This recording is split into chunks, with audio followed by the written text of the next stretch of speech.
Manipur da LEIRIBA Cso Shing Amatta Oina Punshinnaba Ngamlabadi MLA Humpu Asi Punshinbadi Araiba Thabak ni HAINA BISHNUPUR Shige MLA Govindas KONTHOUJAM na PHONGDORAKLI BISHNUPUR Municipal Council Ward Number 5 amasing 6 ki apunba Club Youth Welfare Organization YWO gi anova building sangabagi thoramda wafam asi phongdokladuna mahakna makhata na hai Manipur gi MLA Sing Amatta Oina Punshinnaba lauriba lamdam ashige Cso Shing Asi Punshinnaba Amatta Oina khongjang changsinminana bangamdana LEIRIBA asi laibak thibani nakal amaramda lekai amada club ama leiba haibase yamna maru oi lekai amada club leirabashu lekai aduge nahasingna punsinduna chawkhat thorangi thabak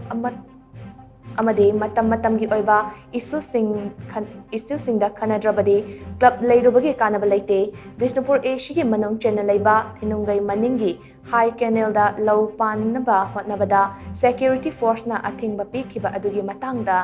mari leinaba singda che thaduna khanaragani haina so mahakna makata na phongdoke ngasigi thoram aduda YWO gi president and Ingocha Bishnupur district ki SP KSS Ravi Kumar Bishnupur Ward Number 6 ke Councillor W Radhe, Ward Number 5 ke Councillor TH Indramani Amade, Manipur University ke Art Science Department ke Head S Ibotombina Sarukya ke, Thoramadu ke Sharak Amma Oina MLA Govindas Konthoujam na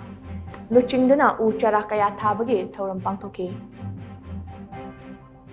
President Rusida, a quick brokerage Kanadi Masagi, Matoni Nata, Wimhuta, politicians sing Sida, finger point or politicians sing Si, a quibu, sing Sinada Hono was quite a like Timana. I did Hamzani, Maramaduna, Aina, Pilta Jaliman, Madudi, Manipuri, LEIRIBA Perza, a quick Punama, a quick politicians sing with the Punsilo Habi. Whether I quick LEIRIBA organization sings the Punmangam there. A quick Perza sings in the organization, Punamak the Punshinbadi Matabna, Manipur the LEIRIBA MLA, quick Humpu Punmadiam live. But Manipur the LEIRIBA organization, Masinkiam Yangi. Me Mamaki organization, Middle organization, the head to all the Toki Matamda, Man organization, and the Umli Kale. Masiki Sanabisi Laring Manipur, the Punmangamoy, Maramadana, appeal, humble appeal to my people, to the people of Manipur. I am the Haja Davne, a Vocalo is a day, a low profile is of mini, Aduna, Manipur the LEIRIBA organization, Masing Yamakai, a MLA sing Punshilo and Lawi was here, Masik quite the life of Tibo Gani, Ishahana Yamatotai, me fan Yargadi Ishahana Pamatotai.